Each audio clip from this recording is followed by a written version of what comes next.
रान dance एकाडेमीनि children सामार camp खुंफुंनाया थांनाय मैया गाहामैनो जोबनानै थांबाय। रान डान्स एकाडेमी खैराबारिनि बानजायनायाव 12 सान कथक मोसानाय आरो भकेलनि फोरोंथाय मावबादाया गाहामैनो थुंगेबाय। खैराबारि एलएम बिल्डिंआव खुंफुंनाय बे हाबाफारियाव खैराबारि एबसुनि आफादगिरि हेमकुमार बसुमतारिया मेलनि बेखेवगिरि महरै बाहागो लाना खुदिया सोलोंसा आरो बिगोमाफोरखौ खावलायना थुलुंगाखां बिबुंथि लाखियो। बे फोजोबनाय हाबाफारियाव बेरगाव आसानि नेहाथारि थामहिनबा हारिमु सिबियारि सन्जय भुमिज, खैराबारि एबसुनि गाहाय नेहाथारि प्रकाश नार्जारि, समाज सिबियारि बाबुल बसुमतारि आरो गोबां दिथागिरि सोलोंसाफोराबो बाहागो लायो। मख'जायोदि बे हाबाफारि जोबनायनि उनाव मावबादायाव बाहागो लानाय भकेल आरो डान्सारनि साबसिन खनगिरि मोसागिरि सायख'ना ट्रफि बावनायजों लोगोसे बाहागो लागिरि साफ्रोमनोबो गांफायै फोरमान बिलाइ गथायो। बे समाव बाहागो लानाय सोलोंसा आलासि आरो बानजायगिरि रान डान्सनि बिगोमा अनजय कसारनि खौरां बिजोङाव बिबुंथि।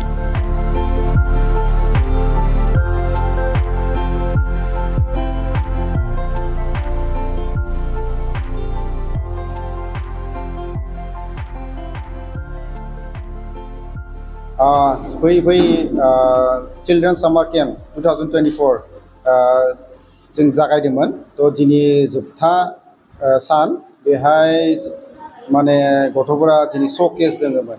जि सोलोंखो बे 12 दिनाव जि सोलोंदो बिदि श'केस दङमोन। तो माने जोबोद मोजाङैनो दिन्थिदो गथ'फोरा जि सोलोंदो बे 12 दिनाव। तो दिनै गानानो जा बा मोसानायानो जा जोबोद मोजाङै दिन्थिफुंदो आरो गार्जेनफोरा फुल्लि सेटिसफाइड आरो स्टुडेन्टफोरा फुल्लि सेटिसफाइड। बिसोर बिराद माने बे 12 दिनाव जोबोद मोजां माने मोसानाय सोलोंनो मोनदो आरो गान सोलोंनो मोनदो। तो आं बयखौबो साबायखर होनो सानदो जे गार्जेनफोरखौ स्पेसियेलि गार्जेनफोरखौबो बिराद साबायखर होदो जे बिसोर गावसोर गथ'फोरखौ बे सामार केम्पआव लाना फैनायनि थाखाय जोबोद खस्थ' खालामदो। गथ'फोरखौ माने 12 दिन लाना फैनाया इमान धेमालि नङा। तो बिराद खस्थ' खालामदों गार्जेनफोरा, बेनिखायनो साबायखर होबाय। आरो लोगोसे आं जोंनि स्टुडेन्टफोरखौबो बिराद माने थेंक्स होनो सानदों जे बिसोरबो बे 12 दिनखौ माने सामार केम्पआव गिदिङाबासिनो जे बे सामार केम्पआव जइन जाबाय, जानानै सोलोंनो मोनबाय निउ फर्म कथक आरो माने मा बुङो सेमि क्लासिकेल इन बलिउड डान्सआव आरो लोगोसे माने भकेलाव थाबाय जोंहा नीलेश्वर देंखो, विष्णु संगीत, ज्योति संगीत आरो भुपेन्द्र संगीत खौ सोलोंनो मोनबाय। तो दिनै मोजां पारफरमेन्स खालामदो आरो बेखिना बुंनानै आं गासैखौबो एज ए हल आरो जोंनि इन्टायार टीम रान्सनि जेसां इन्टायार टीम दङ जोबोद खस्थ' खालामदो। तो दिनै बयनिसिमबो आङो साबायखर बावहरनाय थाबाय आरो लोगोसे गथ' गथाय आरो लोगोसे गार्जेन आरो रायजो राजा जि आलासि फैदोंमोन आरो मास्टर जिखिना बेयाव फोरोंदोंमोन बिसोरनिसिम आङो जोबोद साबायखर थाबाय। बेखिना बुंनानै आङो दिनै खुलुमबाय, आंनि मुङा थरायना दियामनि बर'।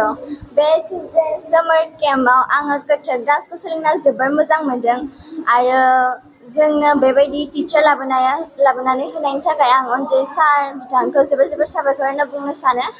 आरो जोंनि जे फोरोंगिरि जुरि आब'खौबो जोबोर थेंक इउ होनो सानदों। मानोना आं बेयाव सामार केम्पआव जेसेबां कथक डान्सआव सोलोंनो मोनदों बेखिनिखौ आं रोङामोन। बिनि थाखायनो आङो आब'खौबो आरो सारखौबो गासैखौबो थेंक इउ होनना बुंनो सानदों। आरो आं जोबोर खुसि आरो आं उनावबो आब'जोंनो कथक डान्स लानो सानफिनदों। आरो एकाडेमिया खालामनायाव नोंबो बाहागो लाबाय भकेलाव मा सोलोंखो? खुलुमबाय, आंनि मुङा थरायना दैजिरि बसुमतारि। मा सोलोंखो? आं भकेलाव सिंगिं आरो नीलेश्वर देंखो, विष्णु संगीत आरो ज्योति संगीत आरो भुपेन्द्र संगीत सोलोंदों।